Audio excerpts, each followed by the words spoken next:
대장 내시경을 두려워하는 이유 중에 하나도 합병증이잖아요. 그렇죠. 좀 심한 합병증 이런 것들이 그 언론에 굉장히 자극적으로 보도가 되지 않습니까? 뭐 주의사항은 어떤 걸 주로 설명하시나요? 용종절제술 후에? 일단 제일 중요한 게 술을 많이 마시지 말라라고 얘기를 합니다. 안녕하십니까? 안녕하십니까. 우리 2부에서 자기소개를 안 했습니다. 3부는 하고 가죠. 서로 소개해 주는 건 어때요?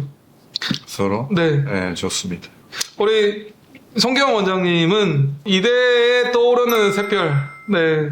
건강검진도 엄청 세팅을 넓게 잘 해놓으셨어요.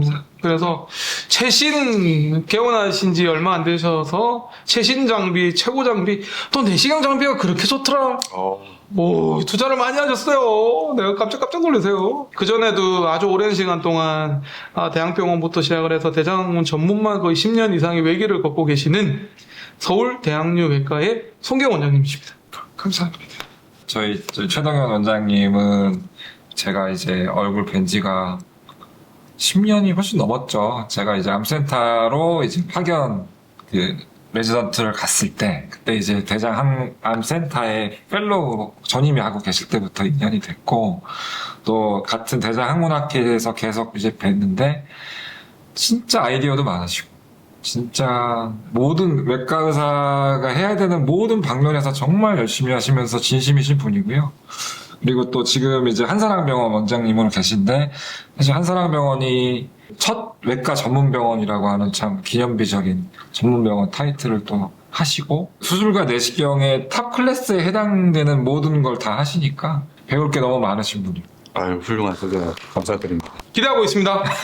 이성근 원장, 그 수원의 맹주죠, 맹주. 그 장편환외과의 이성근 원장을 잠깐 소개시켜드리면, 어떻게 보면은 그 의사라는 타이틀, 대장학문외과 의사라는 타이틀을 가지고 있지만, 저는 그냥 작가라고 말씀드리고 싶습니다, 작가. 포탈에서 검색을 해보면은, 거의 여러 책을 이렇게 저술을 하신 걸 아마 볼 수 있을 겁니다. 전혀 의료 관련이 아닌 이런 책들도 같이 포함해서 지금 한 10여 권 되죠. 대기하고 있는 이런 책들이 7권이나 있습니다, 사실. 그래서 물론 이제 그 의사로서, 대장학문외과 의사로서도 열심히 하고 계시지만, 그 작가로서의 활동도 너무 열심히 하고 있고, 또 하나는 정말 그 만능 엔터테이너라고 얘기를 해야 되나요? 어떻게 보면 제가 선배이긴 하지만은 거의 제 선배처럼 이성근 원장은 어떻게 하고 있나 항상 제가 유심히 쳐다보고 있고 배우려고 노력하고 있습니다. 외과 내시경 의사로서는 그 선두에 계시는 그런 이성근 원장을 소개합니다. 우리 너무 자화자찬. 자화자찬은 아니고, 네. 타찬을 먼저 많이 했고요. 3부는 2부에 이어서 대장용종 절제술 얘기를 할 텐데, 두 번째로 본격적으로 또 좀 얘기를 해야 되는 게, 대장용종 절제술의 방법이 다양하단 말이에요. 크기에 따라서 일단 다르죠?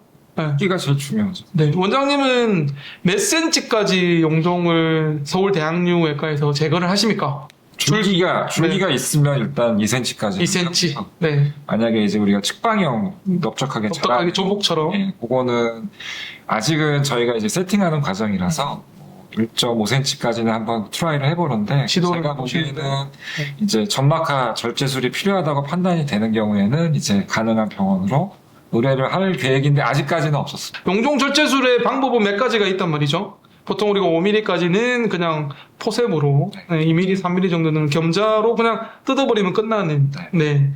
이게 또 용종 절제술로 인정이 안 돼서 보험회사에서는 또 용종 절제술로 보험금을 못 받아요. 그래서 좀 싫어하시는 고객분도 좀 계시지만 원칙적으로는 그렇고 5mm부터 1cm까지는 우리가 보통 통상병원은 용종 절제술을 하죠. 올감이 올감이 폴리펙톰이라고 하는 올감이. 그 다음에 1cm보다 크고 2cm보다 작으면 EMR을 하죠. 네, 내시경적 점막 절제술이라 해서 안에 용액을 주입을 해서 좀 부풀린 다음에 올가미로 잡아서 제거하는 방법.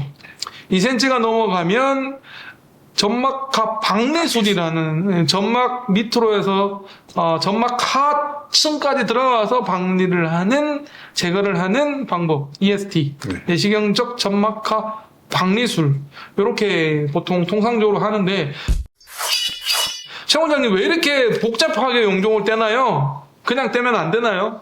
어떻게 보면은 그 내시경에서 발견된 용종은 내시경 기구가 들어가서 어떻게 보면 간접적으로 미세한 조작이 필요한 도구를 이용해서 이렇게 시술을 해야 되는 행위이기 때문에 크기나 뭐 이런 거에 따라서 그 방법이 좀 바뀌어질 수가 있고, 또 하나는 이제 어떤 시술을 하느냐에 따라서 용종의 크기에 따라서 또 결과가 합병증이나 이런 것들이 다양하게 올 수가 있기 때문에, 그래서 적절한 그 기구들이 또 기술들이 많이 발전한 것 같습니다. 결국에는 안전하게 제거하고 완전히 제거하기 위해서 크기에 따라서 다양한 용종 절제술 방법이 선택되어진다, 이렇게 말씀드릴 수 있는데, 보통 개인의원에서는 점막과 박리술을 못하게 돼 있잖아요. 아예 할 수가 없죠. 아예 법적으로 못하게 돼 있잖아요. 그렇죠. 그리고 2cm를 기준으로 해서 2cm보다 큰 용종은 점막 절제술보다는 점막과 박리술을 권유한다, 이렇게 돼 있잖아요. 그래서 저희 장편외과는 기준을 2cm로 잡습니다. 2cm보다 크면 제거를 안 합니다. 네. 근데 그런 경우가 그렇게 흔하지는 않잖아요. 이렇게 딱 2cm 이런 크기의 규정도 있을 수도 있겠지만은, 그 내시경 발견된 용종의 그 성향이라고 해야 되나?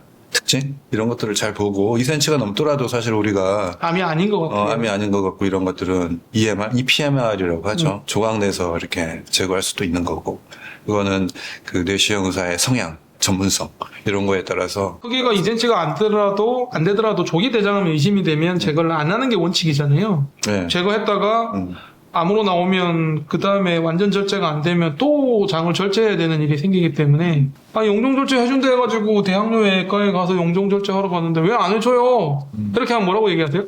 사실대로 말씀해야 되지 않을까요?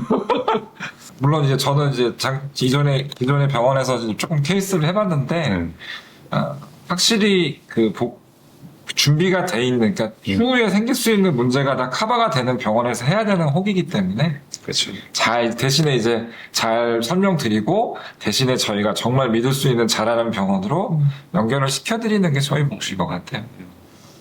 어쨌든 저는 이제 아까 말씀하신 것처럼 이제 환자분들한테 용종에 대한 얘기를 할 때, 용종을 절제하는 기본 원칙은 남기면 안 되고 다치면 안 된다, 딱 그 두 얘기를 하거든요. 그래서 거기에 맞는 방법으로 제거를 해드리는 게 결국에는 이제 내시경하는 의사가 제일 고민을 많이 해야 되는 포인트인 것 같아요.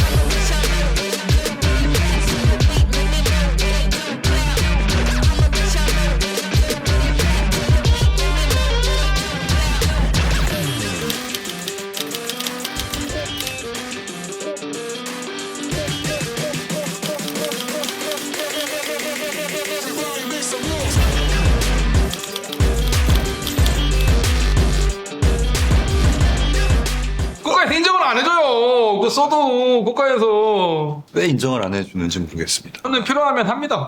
제 이제- 손해를 감수하고 합니다. 네. 사실은 그게 돈보다 중요한 건 고객의 안전이니까.